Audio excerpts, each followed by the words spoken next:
Iniciando a entrevista com o Arthur Costa, do Grupo Trevos, para o blog do Clube do Vinho de Alagoas, por Dimas Marques. Então, senhor Arthur, como se deu o seu primeiro Vamos fazer logo primeiro o seguinte, Dimas. Nada de senhor. Arthur Dimas. Perfeito. Então, Arthur, como se deu o seu primeiro contato com a música, enquanto ouvinte? Muito jovem, muito novo, muito garotão. Eu sempre gostei de ouvir, sempre gostei de estar... A minha fissura maior sempre foi música, né? E principalmente na época em que nós começamos, eu digo, falo por mim, começamos a se entender um pouco de gente, que aí foi que a coisa começou a fluir mesmo. Eu sempre queria, minha vontade era ser músico, vontade era aprender a tocar violão e tal. Então foi desde cedo que eu segui esse caminho da música. Só que profissionalmente falando, eu comecei tarde, profissionalmente falando, porque quando eu vim realmente querer ser profissional de música, eu já estava completando os 18 anos de idade, né? Que eu acho muito tarde para quem quer. Aí foi quando vim começar a desenvolver e seguir em frente, e estou até hoje aqui, aos 65 aninhos, em pé, durinho, com a vontade, né? Continuando, né? E como se deu o seu primeiro contato com o disco de vinil? Bom, até porque na nossa época, na minha época, só existia o vinil mesmo, né? E era uma loucura. O sonho de todo artista, de todo cantor, era gravar um disco de vinil. Um disco, meu Deus. Na época, nós já tínhamos, em Maceió mesmo, uma gravadora que era Brasília Discos, Brasília, do meu amigo Luiz de Barros, né? Mas ele gravava o conhecido acetato, que não era disco em série, não era um disco, era um disco em bolachão, mas era um disco que era feito prioritariamente para a divulgação de algumas propagandas, comercialmente. Era um disco comercial para fazer as divulgações e colocar na rádio. Mas para músico em si, para o artista, nós não tínhamos aqui, não tínhamos. Tínhamos que sair daqui e ir para Recife fazer, quando queríamos. Aí era aquela problemática toda financeira, aquela coisa, uma despesa muito grande, mas que para a época era uma maravilha, né? Mas como ouvinte, qual foi o primeiro disco que você comprou na vida? Eu não vou me lembrar, meu amigo. E eu vou lhe contar uma coisa, você não vai... Eu acho que eu sou um dos ouvintes, músico ouvinte, que menos comprou disco no mundo. Eu acho que eu sou. Até porque é o seguinte, como eu comecei a minha vida muito novo, família humilde e tal, eu não podia estar comprando, a gente não tinha muito acesso a essas coisas. Para você ter ideia, um compacto simples ou um compacto duplo, um compactozinho, já era caro para nós, para a época era um preço, né? Então, mas eu tive uma amizade muito boa, muito grande logo desde cedo, com pessoas influentes, através da música mesmo. Então, como conheci muito cedo meu amigo Jorge da Eletrodisco, quem não conheceu a Eletrodisco em Maceió, e tantas outras lojas daqui, vários divulgadores de músicas do Sul que vinham para cá e procuravam assim as pessoas que viviam no meio musical, e eu já com meus 14, 15 anos de idade, eu já estava inserido aí no meio musical com esse pessoal, buscando alguma coisa assim. Então o conhecimento ficava maior, e o que era que acontecia em função disso? Eu recebia muitos compactos para divulgação de determinados artistas, e eu ia então ficando. Eu tenho uma variedade de LPs, primeiro os compactos e depois LPs, mas assim, eu não tenho ideia, se você, como você me perguntou, eu não lembro qual foi os primeiros discos. Na realidade, o que eu me lembro é assim, que o meu maior vontade, o meu maior sonho era ter os discos que eu vim ter depois, logo em seguida, de Renato e seus Blue Caps, que estavam estourando na época, né? Golden Boys, Trio Esperança, Trio Melodia, Dino, Roberto Carlos, que estava também começando, e além de quem já estava estourando, porque a nossa referência maior era Beatles.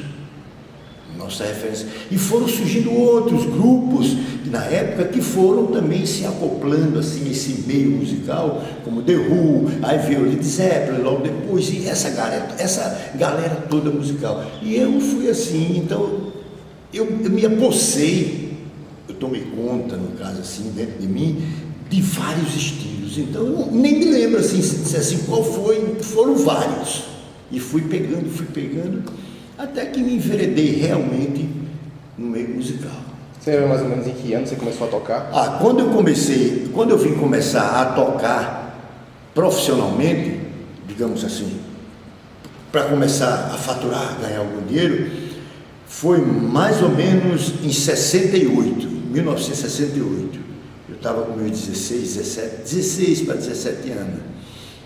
68. Mas, quando eu decidi mesmo investir e ficar, foi aos 18 anos, em 1970. Aí eu estava com 18 anos, né? E foi quando eu comecei mesmo. Digo, não, é aqui e tal. Eu já tinha tocado em alguns grupos, sim, grupos menores, alguns grupos, mas tinha grupos em Maceió que eu era louco para tocar. Grupos como LSD, que depois veio a ser parceiros meus, pessoas, grupo como Sambrasa e tantos outros grupos que tinham da época mesmo. Mesmo antes de Sambrasa, ainda tinha os Morcegos, que ninguém nem se lembra disso, né?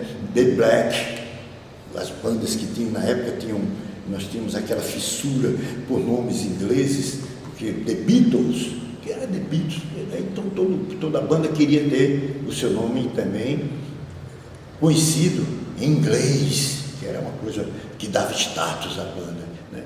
Então eu comecei mesmo profissionalmente em 1970, em plena Copa do Mundo. Vale se frisar, 1970, Brasil ganhando o tricampeonato mundial. Você lembra mais ou menos como era a cena musical em Maceió, quando você começou? Em 68, 70? Quais bandas que tinham? Olha, se tinham bandas autorais? Olha, Dimas era riquíssimo. Era riquíssimo. O mercado musical, de um modo geral, dentro de Maceió, dentro de Alagoas, mais precisamente em Maceió. Por quê? Porque nós tínhamos banda em Penedo, nós tínhamos banda em Palmeira dos Índios, mas como eram fora do contexto capital, então praticamente a gente nem ouvia. E outra que nós não tínhamos tanto acesso à mídia, nós não tínhamos acesso, assim como eles lá também não tinham esse acesso todinho. Então aqui em Maceió éramos ricos, muitas bandas surgiram, aqui tinham muitas bandas, como eu acabei de fazer, vou tentar me lembrar: LSD, Sambrasa, Grupo 6, olha, isso tudo, estou falando grupos de elite musical mesmo, elite musical. Aí veio Golden Lions, tinha Golden Lions, quer dizer, eu não sei, cronologicamente falando, a ordem eu não posso me lembrar, a ordem, se quem era primeiro, quem veio segundo, não, mas tinha esses grupos dessa maneira, né? Os Black Ties, e como eu já falei, né, os Morcegos, que também tinham aqui, tinham muitos outros, e esses grupos eram grupos que procuravam primar mesmo pelo repertório, pela qualidade musical, sabe?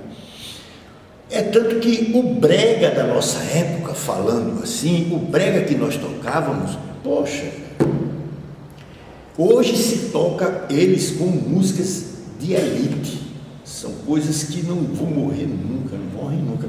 Porque, na realidade, Renato e seus Blue Caps, Fevers, Folhas, que vieram aparecer logo depois, e tantos outros grupos, e Renato mesmo, todos os sucessos, de um modo geral, de Renato e seus Blue Caps, foram versões de Beatles. Porque as músicas mesmo feitas por Renato era o que a gente poderia dizer hoje, era o brega da época. Mas aquele brega, o rock brega, digamos assim, né? Porque Renato sempre foi um grupo de rock. Fevers, a mesma coisa. Os sucessos maiores que acontecíamos era tudo versões de grupos ingleses, americanos, de alto nível. Aí você vê a qualidade que era a musicalidade aqui no Brasil. A nossa busca sempre era o melhor em termos musical. Depois a coisa foi, né? Mas já existia artistas que se preocupavam em compor suas músicas e lançar em Alagoas? Existia. Tinha pessoas aqui em Maceió, Marcondes Costa, Guido Shoa, pessoas de alto nível, sabe? Pessoas assim, tinha que, sabe? Eu tinha um colega chamado, oh meu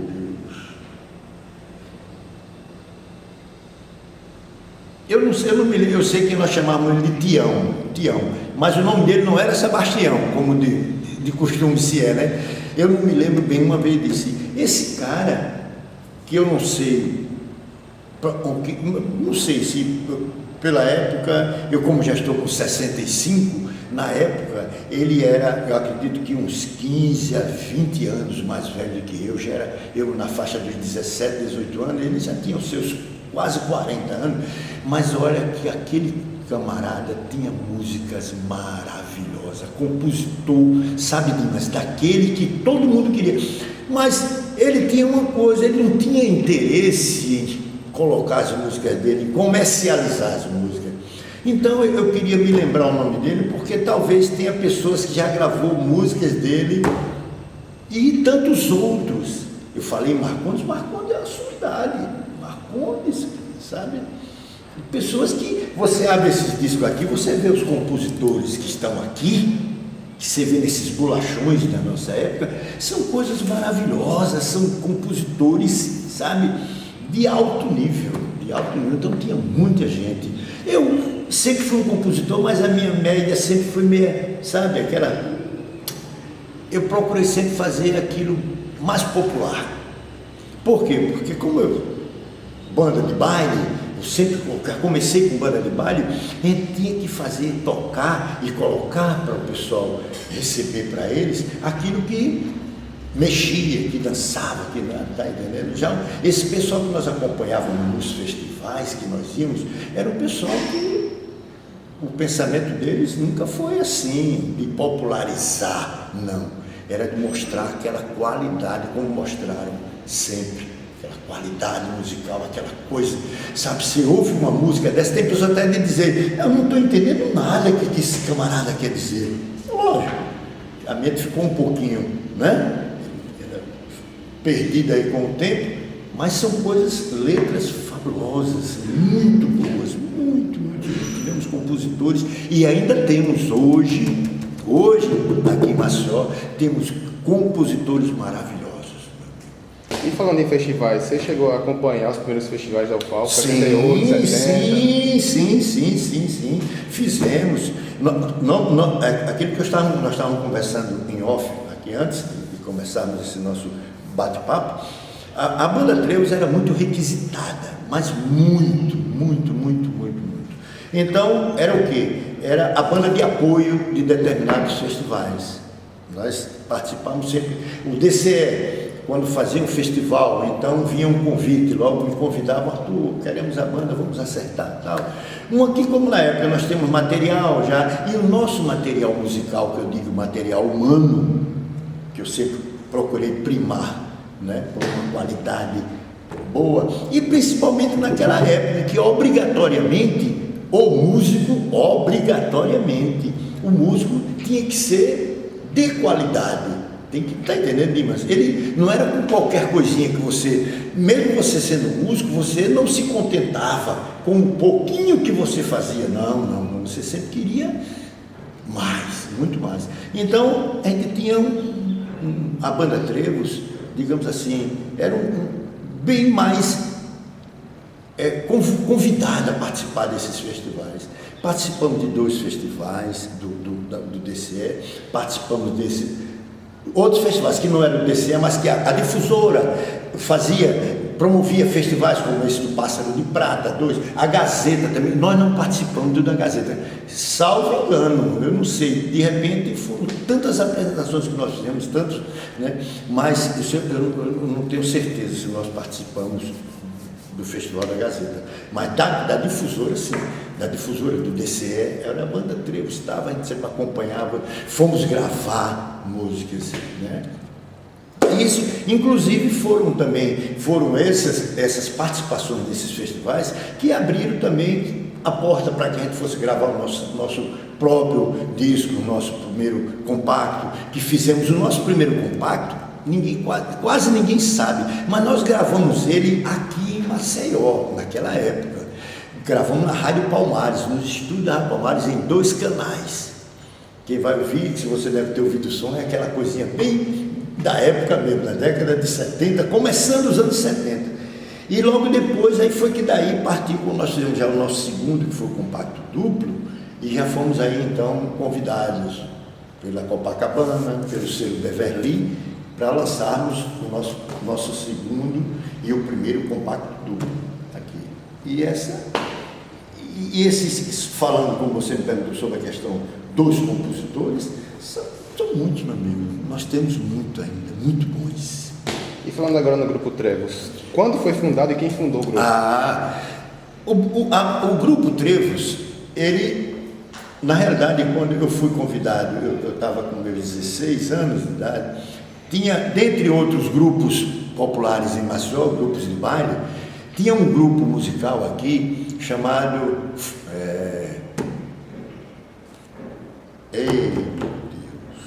que era do Colégio Sagrada Família. Tinha um colégio aqui em Maceió muito famoso, um colégio muito bom, no pessoal, o professor Paulo, que foi meu amigão demais, e tinha um pessoal que formaram um conjunto musical lá no colégio. Quer dizer, o conjunto não era do colégio, mas os músicos eram estudantes do colégio, e eles formaram um grupo musical na época, que era o Som... Eu vou me lembrar, eu vou conversar e vou me lembrar. Então, logo em seguida, passado um ano e pouco da formação desse grupo lá no colégio, Sagrada Família, então o Giuseppe, que era o tecladista, o Giuseppe tinha o Eurílio, que era contrabaixista, e tinha um guitarrista, porque eu sempre fui guitarrista na época, já faz muitos anos, sempre vocalista e guitarra.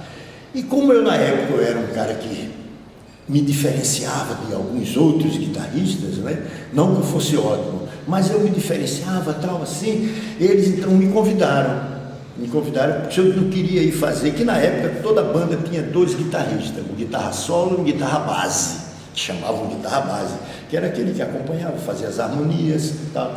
E eu fui para ser guitarra solo e cantar.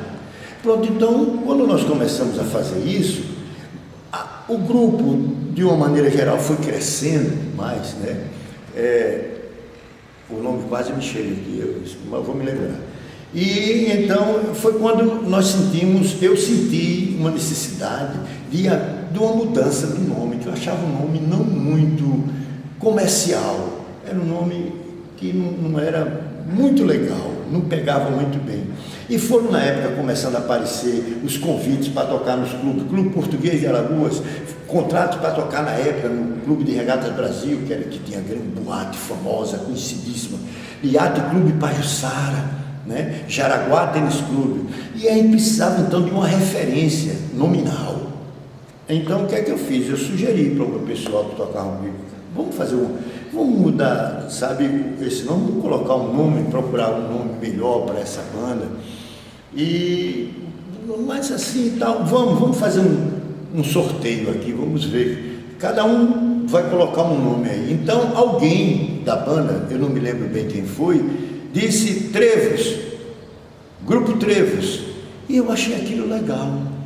Aí então teve uns que discordou e tal, outro tal, mano, tá. Aí de repente eu digo, é ótimo, eu sugeri mesmo, eu digo, rapaz, então eu digo, muito bom esse nome Trevos, sugestivo assim, porque é uma coisa, Trevos, lembra folha, trevo, que é sorte, que é isso, essas coisas assim desse tipo, né?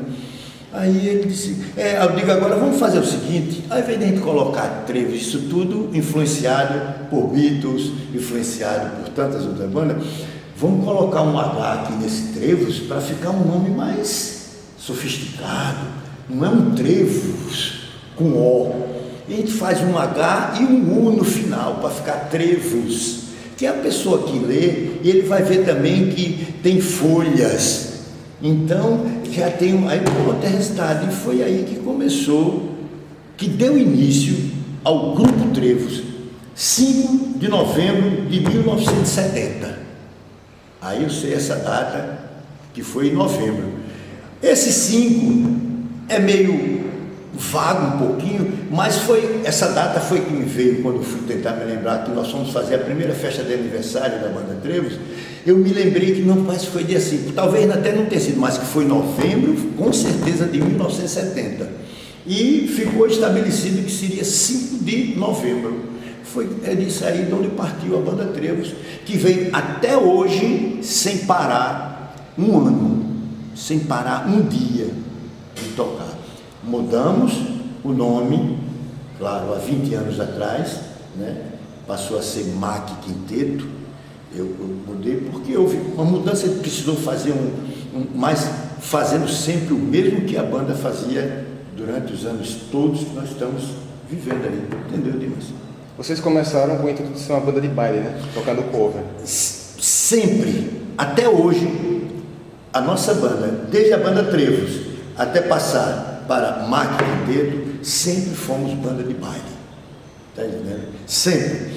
Inclusive, eu tive muitas sugestões, a pessoa me dava, sabe, rapaz, eu vou sugerir, ô Arthur, por que você não faz um trabalho, como muitos têm por aí, um trabalho individual assim, Arthur Costa e tal, e banda? Porque eu não sei me desvencilhar dessa banda que está comigo. Para mim, ela esse nome aí é o que tem me levado, tem me arrastado até hoje, entendeu, Dimas? Aí, sempre, até hoje, é banda de baile, ou seja, cover. Nós procuramos copiar, dentro do possível, tudo aquilo que está no auge, né? Claro, quando eu falo no auge, que são as músicas que não saíram e que não vão sair nunca.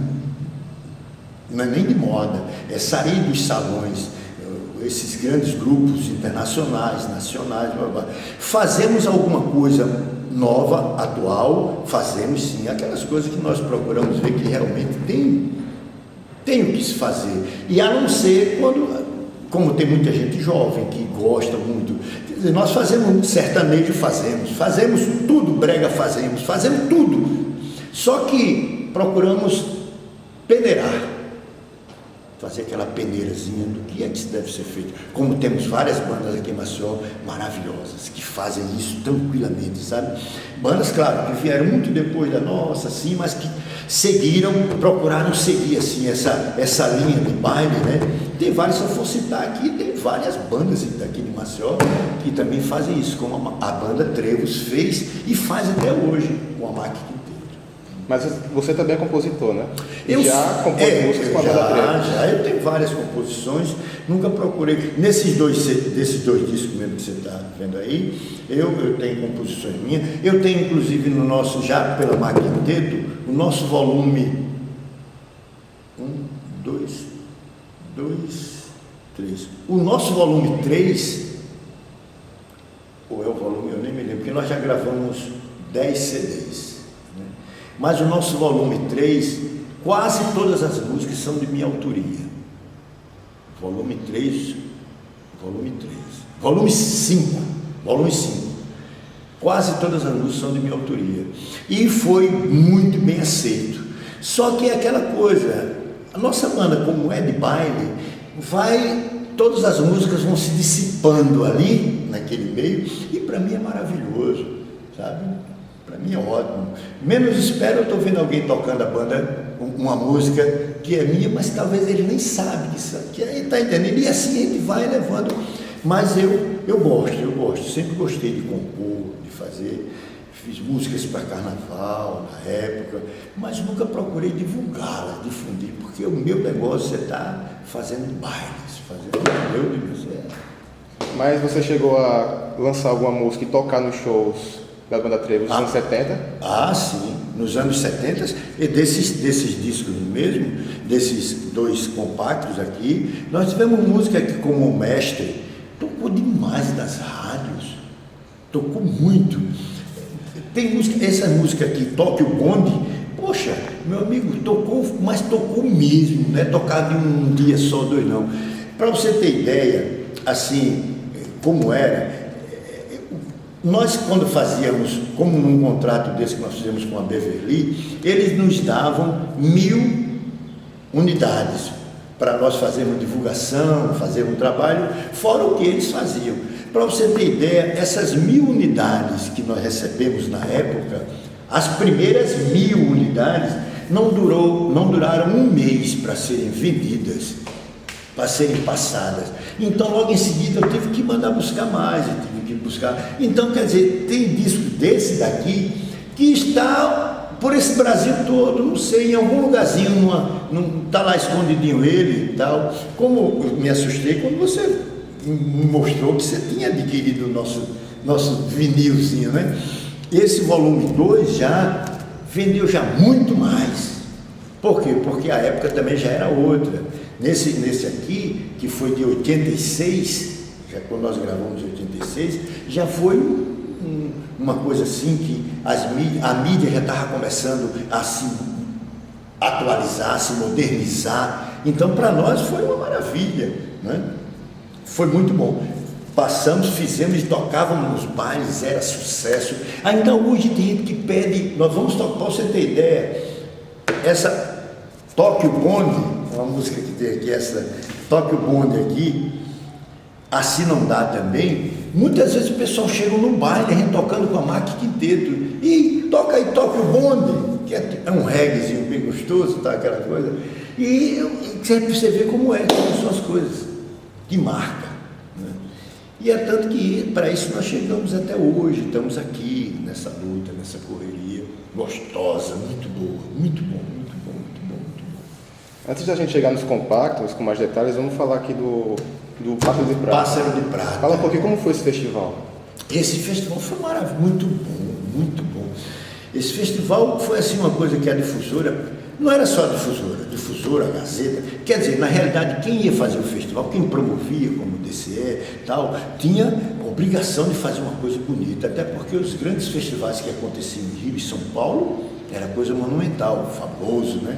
Grandes produções. Mas aqui, dentro do que se podia se fazer, se fazia. E esse Pássaro de Prata que a difusora promoveu, com o Festival da Música Universitária também, que foi a Gazeta que promoveu, foi coisa maravilhosa. Muito bom, mas muito, sabe, uma que eles, era a própria mídia. Rádio Difusora, Rádio Gazeta, então a divulgação era enorme. Você imagina para uma banda está ouvindo toda hora, todo instante o nome dela na rádio, tocando. É a banda tal, essa daqui, fulano de tal acompanhado pela banda Trevos, fulano de tal acompanhado pela banda Trevos. Poxa, isso para nós para o músico. Então, eles davam, o incentivo era muito grande. Muito grande.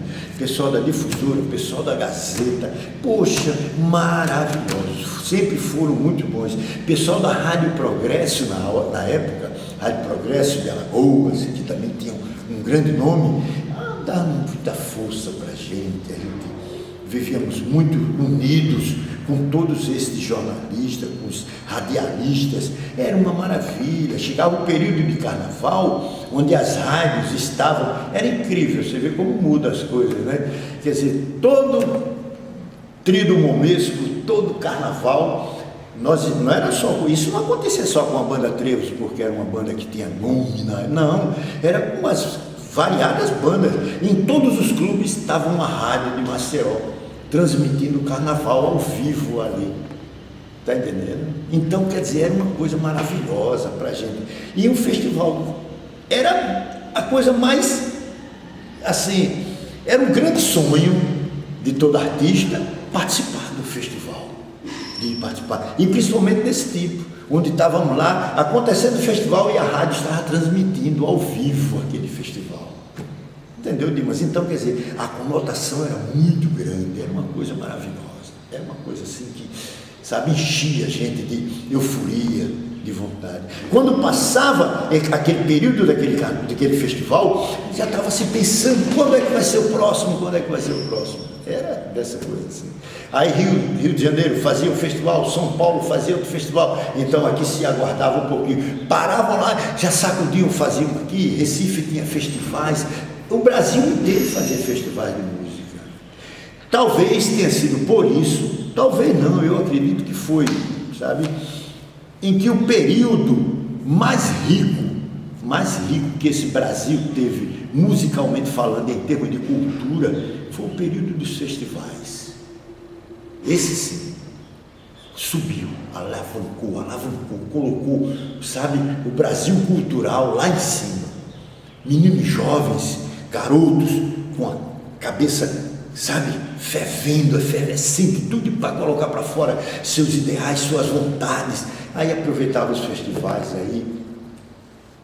E é por isso que foi e aconteceu. Eu acho que o maior número de músicos, cantores, compositores, sabe, aconteceram a partir dos anos 70. Porque até os anos 60, na realidade, a gente praticamente só ouvíamos o que vinha lá de fora. Quando a gente tinha, já que nós não tínhamos uma mídia como temos hoje, a gente tinha que ouvir. O acesso era muito difícil. Eu comprar uma guitarra importada, eu não tinha condições de comprar, porque o poder aquisitivo baixo, e não tínhamos acesso a isso aí. Mesmo que tivesse dinheiro, a não ser os grandes da época, que podiam ir ao Rio de Janeiro, de lá mandar buscar nos Estados Unidos algum instrumento musical dessa maneira. Então a gente ficava assim, a partir dos anos 70, aí começou a coisa a mudar dessa maneira assim. Então começou a aparecer os festivais, e isso que é que vai acontecendo uma mudança geral, não é? O festival da música tal, o festival disso, daquilo. Olha, o festival de Maceió, o festival universitário, é o festival que do Pássaro de Prata que está lançando, vai ser o festival da TV Gazeta, da Rádio Gazeta. Não tínhamos TV nem nada aqui em Maceió, né? A gente só tinha mesmo os transmissores que a gente assistia, alguma coisa. Então, foi a grande mudança que houve, meu amigo. Pode escrever isso. Dos anos 70 para cá. Começou os anos 70, pronto. Começou a evoluir. A coisa começou a se mexer. Como se deu o convite para a Banda Trevos ser a banda de apoio do festival? É daquela maneira que eu te falei, porque a Banda Trevos era bastante requisitada. Como nós fazemos boates dos vários clubes de Maceió, viajávamos muito. Nesse período, nós não tínhamos ainda conhecimento, digamos assim, musicalmente falando, em termos de trabalho, do Nordeste, de onde, a partir de meados de 70, quando começaram a descobrir a Banda Trevos, empresários de fora, e começaram a nos levar, a gente começou a excursionar muito. Mas a gente vivia muito dentro de Maceió, tocando os fins de semana direto, em vários clubes. Clube do CRB, Clube Português, Yacht Clube Pajuçara, Jaraguá Tênis Clube, e os clubes de periferia, que foi a melhor coisa do mundo. Aliados da Pitanguinha, sabe? Palmeirinhas do Jacintinho.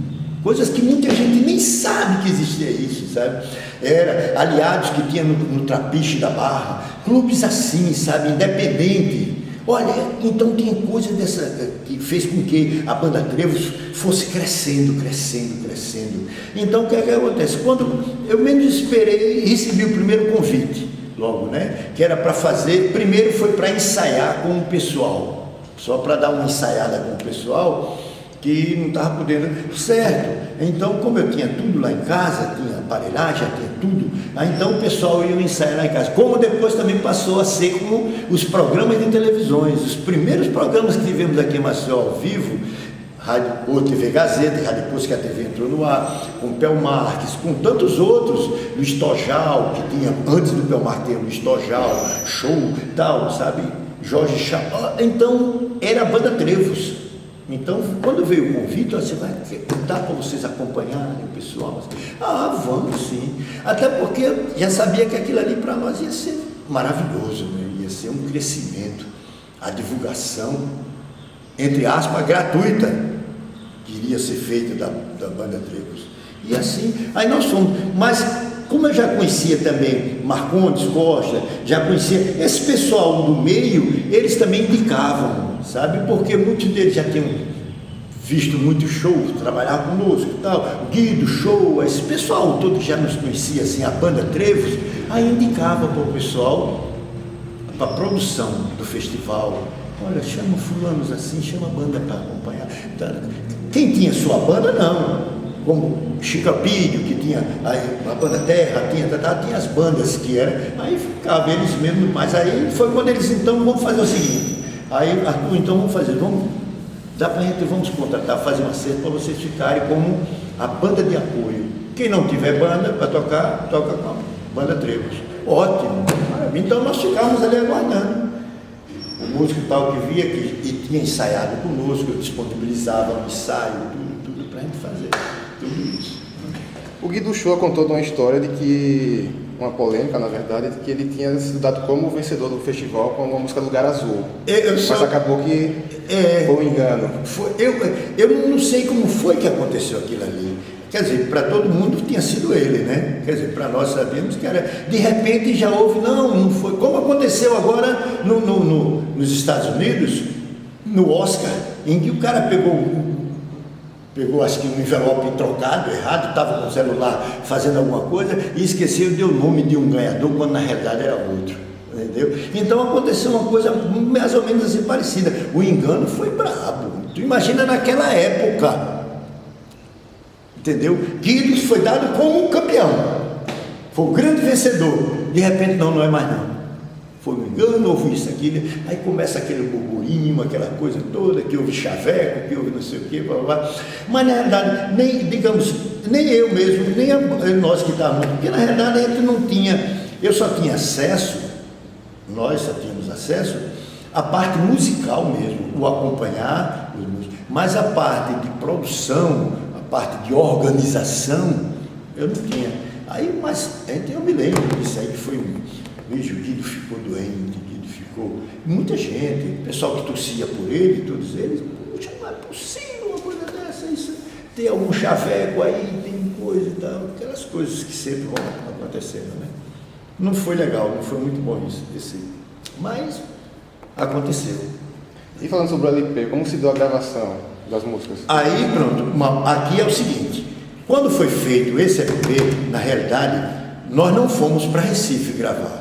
Porque nós tínhamos gravado, que a difusora estava gravando direto, está entendendo? Então estava gravando direto. O que era que acontecia? As que ela não gravava direto, ao vivo ali, então nós gravávamos direto na difusora mesmo aqui, não precisava ir para canto nenhum. Então foi isso, nós não viajamos para ir para lá. Na realidade, a fita foi pronta para Recife, no caso, eu não sei onde foi que eles fizeram esse daqui, o Pássaro de Prata, mas deve ter sido em Recife na época, a prensagem, né? A prensagem dele, o selo é o quê?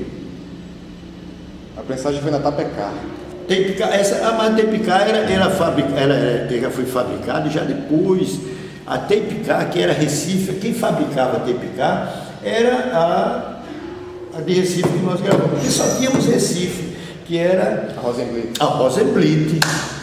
A Rosenblit era quem fazia isso, entendeu? Então, quer dizer, esses discos de festivais aqui, nós não fomos para Recife fazer, a fita já foi para lá. Agora era um gravado aqui, todo mundo aqui, como esse nosso aqui, o nosso primeiro CD, olha só, esse nosso primeiro, que nós fizemos na própria Rádio Palmares mesmo, dentro do estúdio da Rádio Palmares. Juntamos um estúdiozinho pequenininho, aquela coisinha, mas que para a época, imagina tu, na época ninguém gravou ainda, e te convidam para gravar um disco. Poxa, que alegria!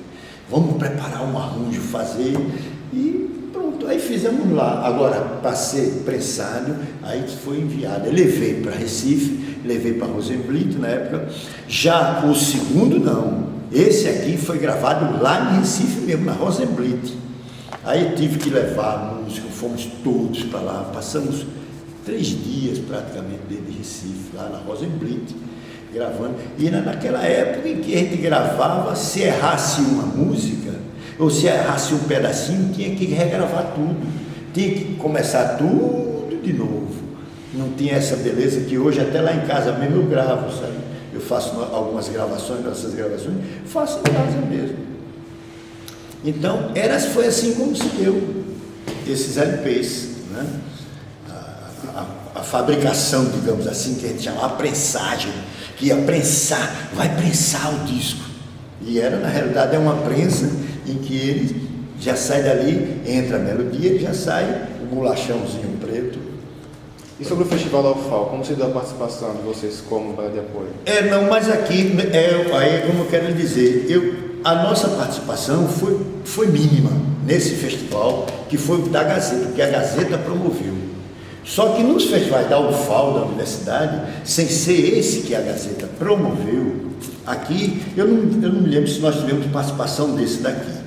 Nesse aqui, que já foi o de 82, 81 e 82, né?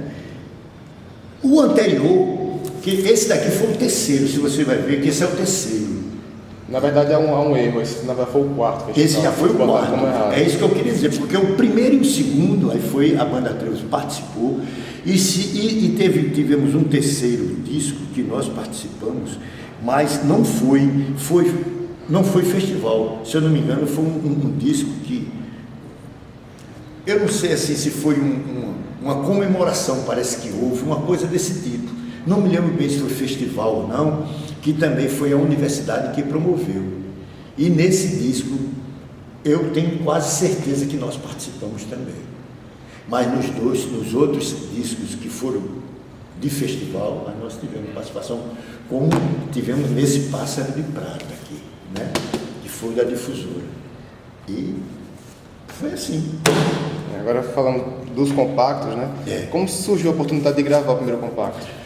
Aí é aquele negócio, como nós trabalhávamos muito com terceiros, acompanhando outros músicos, esses festivais e tal, então vem o quê? Vem na cabeça logo aquela vontade de fazer o nosso próprio disco, o nosso.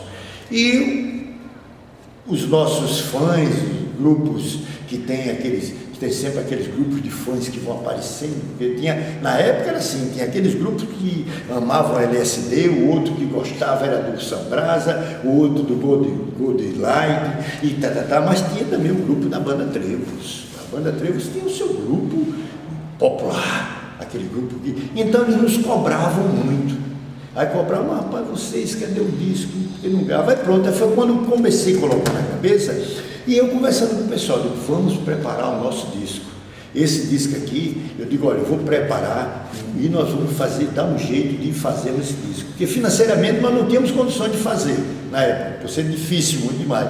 Aí foi quando eu recebi uma sugestão de uma pessoa maravilhosa, que ele inclusive também, ele já faleceu, que era da Rádio Palmares, depois foi para a Rádio Gazeta, durante um Genaldo Ramalho, que era operador de áudio, muito bom, gente boa, o amarelinho, mas já está lá em cima, está com Deus. E ele então me convidou, fez o convite, disse, Arthur, rapaz, porque quer fazer um disco lá na rádio, a gente grava um disco, eu consigo lá com a direção, e a gente grava vocês lá na rádio. Eu digo, tem certeza que grava? Ele disse, gravo. Eu digo, cara, vamos. Aí marcamos, aí comecei a preparar as músicas. Foi quando eu comecei a preparar a música. Depois das músicas prontas, fomos fazer os arranjos que a gente queria fazer. Aí foi quando eu dei. Os arranjos foram feitos todos pela Banda Trevos. Os músicos mesmo da banda, estudando. Digamos assim que preparamos esse disco dentro de uns 4 meses. 4, 5 meses, até porque nós temos nossos bailes para fazer, tinha que estar rodando. Aí foi quando entramos lá no estúdio da Rádio Palmares, na época, e fomos fazer. E o Genaldo foi quem foi o operador de áudio, foi ele que fez mixagem, que fez tudo na época. E foi gravado em 2 canais só, canal A e canal B. Hoje nós gravamos em 30, 40, 60, 100, depende de quantos canais você quer gravar. Gravamos em 2, só existia isso. Quando não era em um só, estava em direto, que era mono. Na época de chegar o estéreo, era um canal só. E nós gravamos aí. E esses discos foi uma luta para fazer. Esses discos não, esse foi uma luta, aquela corrida, aquela batalha. Já em função desse primeiro, eu já senti muito mais facilidade para fazer esse segundo, que foi o compacto duplo. Quando recebi já um convite também para fazer, para lançar como selo, que seria bem melhor, para divulgação, para vendagem, aí foi quando eu corri atrás e consegui. Aí saiu esse disco aqui pela Beverly, Esse selo Beverly é da Copacabana Discos, uma centena de artistas muito bons, a Copacabana Discos, e ela tinha esse selo Beverly, conhecido demais. Aí então, como eles aceitaram, aí fizemos esse disco, que foi também muito bem aceito, muito. Essa música mestre foi quem carregou o disco. Você depois vai ouvir direitinho. Você vai ver que o som desse já é diferente daqui, a qualidade, né? Já é diferente. Não é o som de hoje. Quem vai ouvir vai saber que não é um som de hoje. Até porque aqui está no vinil, original mesmo, como foi feito. Não tem mudança nenhuma. O que aconteceu foi o que aconteceu mesmo, na época. Não é como a gente digitaliza, que depois, antes de digitalizar, para poder digitalizar, a própria digitalização já começa a tirar, modificar algumas coisas erradas, aquelas ondas e tal, aquelas coisas, né? Aqui não, é original. O som dos tom-tom parece som de balde. Você está batendo uns baldes dentro de casa. O Mano, meu amigo Mano, que é da banda Time Machine, baixista, e tem um estúdio de gravação fabuloso, fabuloso, onde a Máquina Tempo já gravou vários CDs com ele, e estamos preparando também o nosso primeiro DVD, através dele, a gravadora dele. Ele é quem tem esse negócio de dizer, eita, vem ver que som de balde aqui, esse daqui, aquele som de balde, aquelas coisas, mas que era ótimo para a época, muito bom. Gostoso, a gente queria ouvir sempre, está ouvindo. E assim foi como foi feito, Dimas, esses dois discos, né? A luta não foi pouca não. Aqui a gente está falando, o tempo não dá para contar realmente como foi a luta, a correria, correr para cá, correr para lá, arrumar patrocínio daqui, arrumar um dinheiro dali, arrumar uma coisa dali, porque tudo é despesa. E para ir para Recife fazer esse disco aqui, porque na realidade a Copacabana não pagou. Vale se frisar, ela colocou o selo dela, porque ela colocando o selo dela, ela simplesmente, para nós, era uma maravilha, a gente trabalhar já com o disco da Copacabana. Então, a gente chegava ao ponto de dizer, não, nós somos artistas da Copacabana Discos, quando na realidade não éramos. Nós estávamos, agora claro, se a Copacabana vendeu os discos dela, está dentro do direito dela, porque ela nos deu a cota que nos cabia, e a gente aqui, e pronto. Então, quer dizer, foi uma luta, correr aos nossos amigos para nos ajudarem, para patrocinar a nossa ida para Recife, que tinha alimentação, aquela coisa toda, né? Que tive participação especial aqui nesse disco na época, que eu inclusive coloquei até aqui a participação do meu amigo, meu Deus, tanto o Joatan, que era o Piston, e o meu Everaldo, meu amigo Everaldo Borges, que estava na época começando e tocava conosco, já era uma sumidade, um bom músico sempre foi. Tive a participação deles nesse disco aqui, na parte dos metais. Então, Dimas, foi uma loucura para se fazer isso. Mas foi muito bom, valeu a pena, Tem uma coisa interessante aqui, que nesse segundo compacto não veio o H, né? Isso aí, fizeram isso. Isso foi um erro deles lá, porque eu acho que achavam que era um erro ter colocado o H e não colocaram o H aqui. Tá? Eu, inclusive, quando digitalizei essa capa aqui, há pouco tempo, já depois que chegou a parte, os computadores tomaram conta.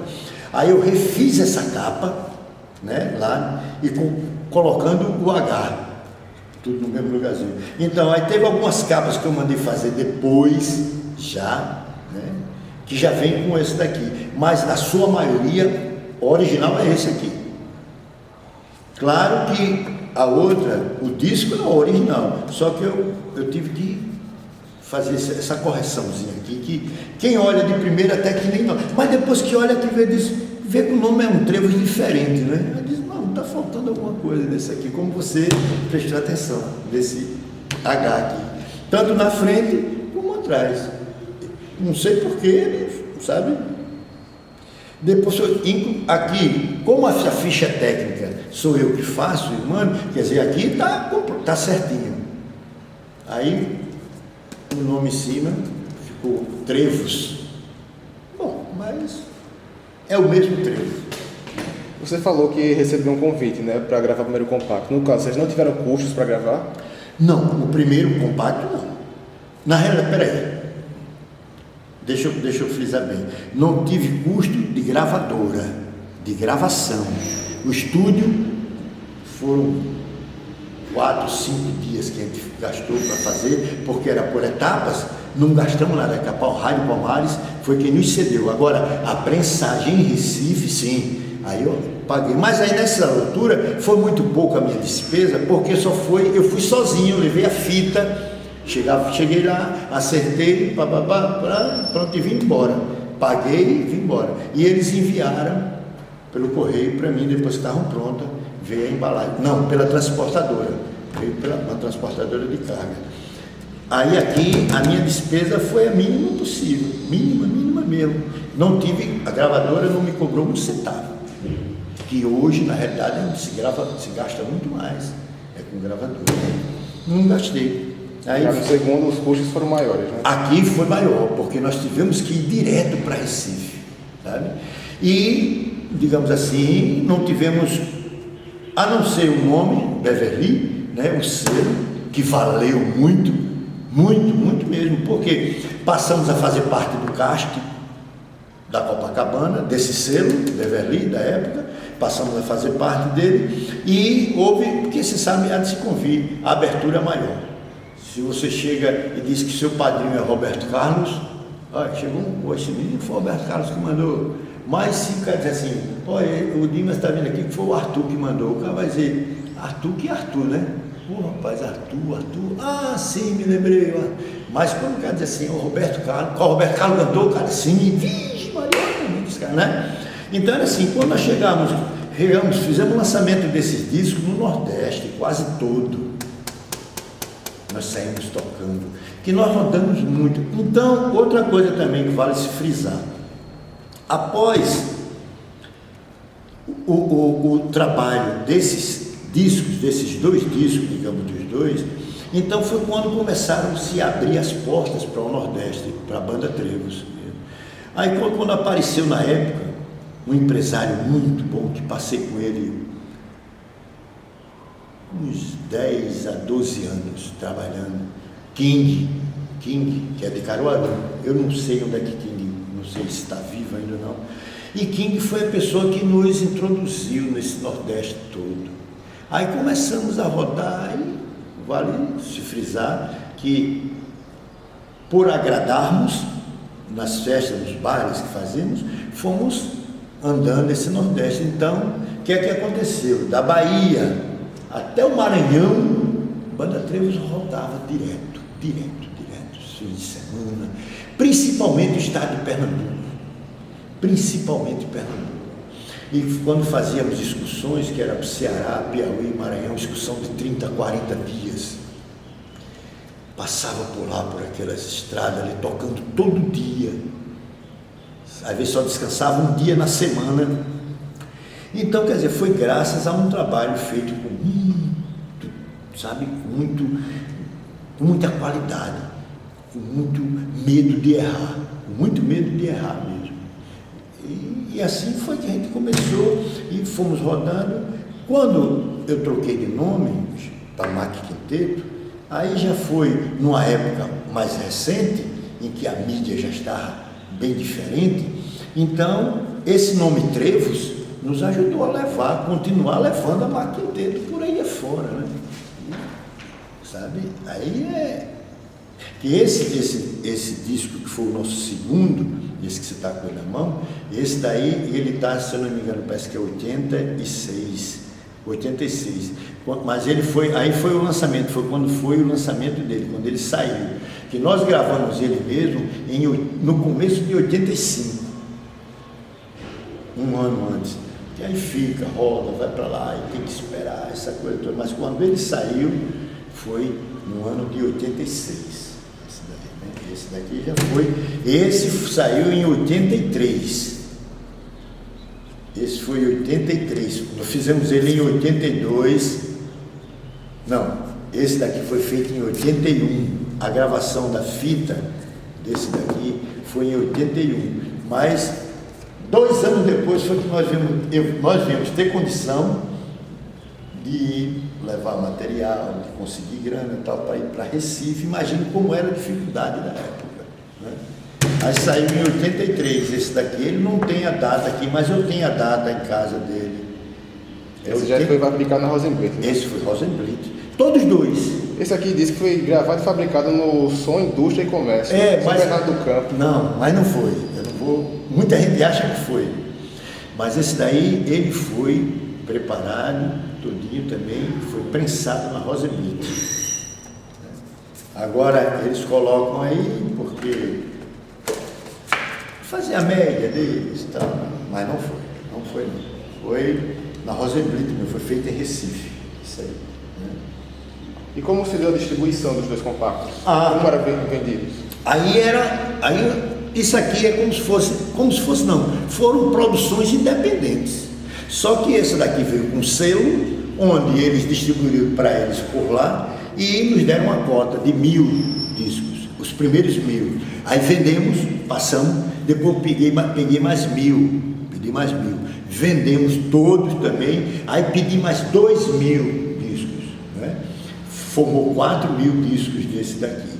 Mas aí já foi, o período foi se passando e entre 1000 coisas para ir fazendo, já querendo o nome, gente querendo trabalhar e fazendo muita coisa, tendo que fazer. Aí ficou nos 4000 discos. Eu devo ter em casa, eu acho que uns 8 discos desse daqui. 8, 10 discos que eu guardei. Eu tinha mais, mas saí. Cada festa chegava, o pessoal sempre cobrava, pedia um. Toma aí, tá. Desse daqui, por incrível que pareça, esse foi o disco mais vendido do que esse. Esse disco aqui, que foi o primeiro, né? Que é Toque o Bonde e Assim Não Dá. Vendia, que era uma maravilha. Como a gente vende CD hoje nas festas, sabe? E olha que era caro. Eu não me lembro bem, mas digamos que o preço de um compacto desse, hoje seria R$10, o que é caro. Porque um CD você compra por R$1, R$2, R$3 aí, não me lembro, né? Mas isso seria R$10. Um LP, R$20. E nós vendíamos muito. Vocês vendiam mais nos shows ou distribuíam em lojas? Não, distribuíamos em lojas. O Jorge da Eletrodisco vendeu muito da Eletrodisco, o pessoal da loja de Maceió vendiam. Quem mais vendia era a Eletrodisco, porque o Jorge era meu parceirão, e o pessoal sempre, como a Eletrodisco era mais popular de Maceió, a loja mais popular, então o pessoal corria lá na loja, Eu canso de ver, eu já cansei no bom sentido, de autografar esses discos aqui, oferecer para o fulano, como esse daqui está aqui também, que eu ofereci para um amigo meu, Roberto. Aí o que aconteceu? Você sabe por que está assim, esse daqui? Mas esse eu vou devolver, que esse eu trouxe o segundo, que você já tem um desse, não é isso aí? Esse é o meu aí. Esse daqui, né? Desse daqui. Esse daqui, sabe como foi que aconteceu isso aqui? Como? Eu estava no Sesc, estava tocando lá, aí de repente, quando eu olho, chega um rapaz lá e disse, esse Roberto Rodrigues, né? Aí disse, rapaz, eu queria que você... Não, nem foi querido, já foi uma pessoa que veio, só tem um rapaz aí que pediu para você autografar, que eu olhei, eu tomei um susto, eu olhei de Grupo Trevos, puxa, agora, há pouco tempo no Sesc, num happy hour do Sesc, não sei. Aí eu fui e eu vi, quer dizer, de repente agora eu estou vendo que você está com ele na mão, já foi ele que você deu para você. No caso eu ganhei esse do Vanderlei. Você ganhou do Vanderlei que você me mostrou. Repare como são as coisas, imagine. A gente vê assim, as coisas vai rolando. 1982, 81, que foi o ano que nós gravamos a fita. 81. Você está com... Tu nasceu em 1980? 89. 89! Eu já estava deixando você mais velho, tá vendo? Repara só. Queria eu ter nascido em 80. Que maravilha, Mas você é um cara que antenado com a nossa época. Porque só em você estar fazendo o que você faz, cara, no seu blog, eu só quero parabenizar você, Luiz. Obrigado. É mesmo, porque são poucos. Eu há poucos dias, há uns 2 meses, eu dei também, eu fiz um trabalho, dei uma entrevista muito grande para o... Oh meu Deus, um rapaz que ele vai lançar uma revista, logo vai estar saindo aí vai sair toda a história sobre Banda Trevo, sobre festivais também, sobre coisa, eu esqueci, ele mora ali na Ponta Grossa, rapaz, ele mora ali, Cláudio, parece que é Cláudio o nome dele, um negócio assim, mas vai sair uma revista logo aí sobre isso, que vocês não estão deixando morrer a história. E a história não pode se acabar, como está se acabando a míngua, a nossa história arquitetônica de Maceió. Está se acabando a míngua. As grandes construções que Maceió tem, as coisas maravilhosas, que até os anos 70 a gente encontrava, até os anos 80 ainda encontrava. As mansões maravilosas, as coisas desse tipo, tudo se acabando. E vocês, graças a Deus, que vocês não estão deixando se acabar com a cultura, porque um país, um povo sem história, sem passado, um povo sem passado não tem futuro nenhum não, cara, não tem futuro nenhum, para ele tanto faz como tanto fez. Se você não sabe em que você está baseado, que você se baseia em quê, mas quando você parar aqui, olhar para trás e olha como era a minha cidade assim, eu vou continuar, vou procurar seguir fazer isso como vocês estão fazendo, é uma bênção de Deus, rapaz, isso. Houve alguma oportunidade ou desejo de gravar outro compacto? Houve, mas eu vou lhe explicar o porquê nós não fizemos isso. Porque quando veio a vontade, veio assim aquela vontade mesmo de fazer, não era o compacto, não, já ia fazer o LP, nosso primeiro LP, o LP, inclusive preparei músicas para o LP, que depois de muitos anos, essas músicas eu coloquei num CD, essa do volume 5, né?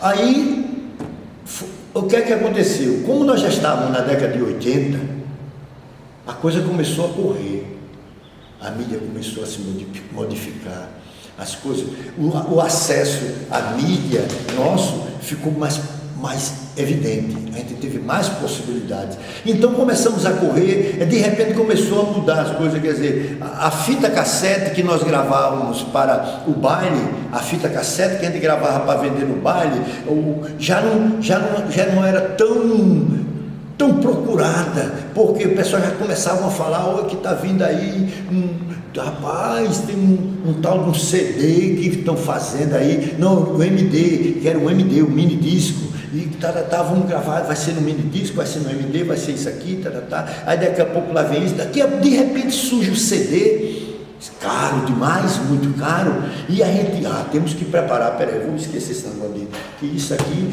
vou esquecer isso aí, vamos preparar para fazer o CD, e resultado, começamos a nos preparar, mas você viu que a evolução foi muito rápida, disso para isso, foi, né, para hoje onde estamos aqui, e a cada dia muda, então perdemos o tempo do vinil, mas graças a Deus que está voltando o vinil mesmo, com vontade, né?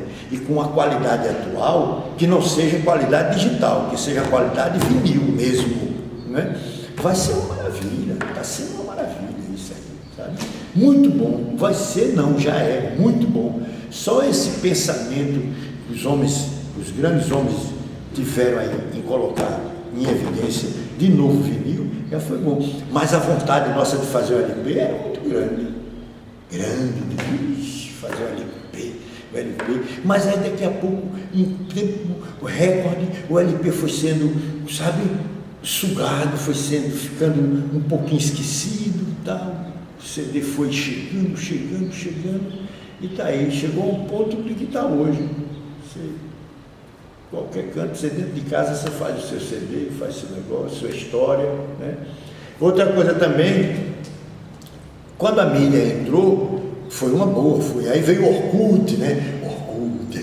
Entravam lá pro Orkut, ninguém pensava, falava em Facebook, nada, o WhatsApp piorou, aí, meu Deus do céu. Mas aí de repente, e a mídia sempre andando rápido, andando. E chegou uma hora que a gente começou a ver o Orkut, né, engatinhando de novo, que tal. Aí as mídias, de repente, quando você olha, tem um tal do YouTube aí que surge, e quando surge daquele, tudo é aquele, aí todo mundo, né, aí pronto. E aí foi apagando o que tinha de qualidade, mas que foi sendo pisado. Aí, resultado, a gente ficou naquela de, não, eu não vou pensar mais no LP, porque eu tenho que fazer agora, a partir é essa aqui que está, né, no auge, é a coisa que a gente... E outra coisa também, o problema de ordem financeira faz com que a gente corra atrás de quê? Do comércio, né? O que é mais viável. Para mim, eu tenho que sobreviver, eu tenho que correr atrás dos meus bailes, eu tenho que correr atrás de fazer alguma coisa.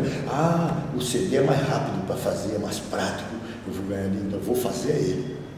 Está entendendo? Aí, nesse ponto, tem muita gente que esquece da qualidade musical, tá ligado, né? Aí esquece da qualidade e quer fazer de qualquer jeito. Aí muitos não saem, aí vai atropelando os outros, vai atropelando, baixando o valor para poder ter a saída da mercadoria dele e tal. Mas tem muitos que vão se mantendo ainda naquele padrão, procura manter aquele padrão. Eu procuro manter o padrão da banda Mac Quinteto como eu tinha com a banda Trevos. Procuro manter sempre. Nossos carnavais que eu faço ainda hoje, que é todos os anos. Eu estava dizendo a um músico meu esse ano, nós terminamos o carnaval, fizemos mais uma vez na ABB, carnaval maravilhoso. Na ABB fizemos também no Clube da Petrobras, carnaval de primeira linha, carnaval de família, aquela coisa que a gente via nos anos 70 mesmo. Aí eu dizendo até para ele, eu digo, olha, eita, para o ano, eu parei assim, eita rapaz, para o ano vai ser o meu 50º carnaval, 50 carnavais. Já. Aí parei depois para pensar, meu Deus, é muito carnaval, não é? Porque eu comecei a fazer o meu primeiro carnaval cantando, eu tinha 16 anos de idade, cara. Onde o som do carnaval que eu estava cantando, que nós cantávamos, que foi em Cajueiro, na cidade de Cajueiro, era um amplificador Felpa, que ninguém nem sabe o que é isso mais, lá. Um amplificador Philips, tudo valvulado, um Felpa e um amplificador Philips, e 2 cornetas de som para cantar, com microfone. Aí eu fico olhando assim, meu Deus, próximo carnaval eu estou fazendo 50 anos de carnaval, são 50 carnavais, né? Aí, que quando eu vim começar mesmo o baile, eu comecei a cantar carnaval com 16 anos, mas profissionalmente em música com 18, né? 2 anos depois foi que eu vim enveredar, continuar, deixar as outras coisas que eu trabalhava, auxiliar disso, daquilo, no comércio e tal. Trabalhei 4 anos no estado, na escola de ciências médicas, mas isso aí era só aquelas coisas que abagalham, porque para mim, a minha profissão mesmo, a minha era músico. Aí eu estou aí, quando eu falei para o menino de cara, eu estou completando 50 anos. E não tem nenhum na banda que tenha 50 anos de idade. Tá vendo? Como é bom, né, cara? Isso é muito. Para finalizar, por que se deu essa mudança de nome da banda? Do Trevos para... muita gente me pergunta, Dimas, isso aí. É porque é o seguinte, eu já estava eu estava com 28 anos de banda Trevos. Mas chega um período de mudança. Você sente aquela necessidade de uma música. Você vê, por exemplo, o seu público, que na época era jovem como você, está numa idade já que passou dos 40, já está nos 50, como eu estou, 50, 60, já vai pensar. Mas aí então como eu tinha, minha maior vontade era tocar boleros, cantar só boleros, como eu fazia com a banda Trevos também, né? Tudo eu tinha dentro. Aí eu digo, vou montar uma banda, vou montar um grupo, Mac Quinteto. um quinteto. Aí foi quando eu montei o quinteto, mas eu tinha a banda Trevos, em paralelo. Eu continuava com a banda Trevos, só que com Mac Quinteto fazendo boleros, onde eu gravei vários CDs. Aí foi quando eu comecei a gravar os CDs, que o meu primeiro CD da Mac Quinteto é só boleros, o segundo foi uma mistura assim, o terceiro ainda tem bolero, coisa. Aí foi, mas chegou uma hora que a Mac Quinteto cobriu a Trevos. Está entendendo? Dá para entender? Você vai, chega uma hora, a Mac Quinteto ocupou o espaço da Trevos. E aquilo que eu lhe falei, a gente que vive profissionalmente, precisa do recurso financeiro para manutenção daquilo, tem que optar. Aí foi quando eu optei para ficar, e peguei a banda Trevos, botei ela para descansar, para dormir lá um pouquinho, onde ela está descansando, e eu consegui, aí vim seguindo já com a Mac Quinteto.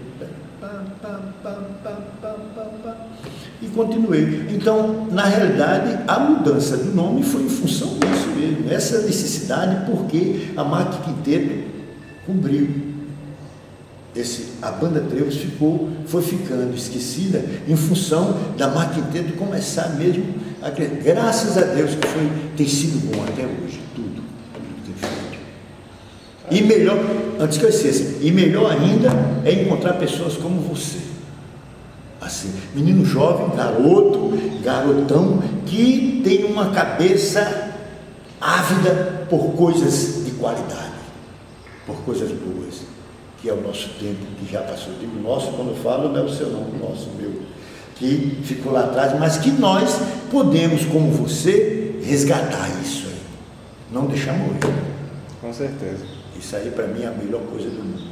Eu quero só te agradecer de coração por você fazer isso. Eu que agradeço pelas suas histórias, pelo seu tempo. Maravilha, maravilha, Dimas. Estou à disposição de você a qualquer hora que você quiser conversar mais sobre esses nossos assuntos antigos. Estamos aí. Com certeza. Muito obrigado.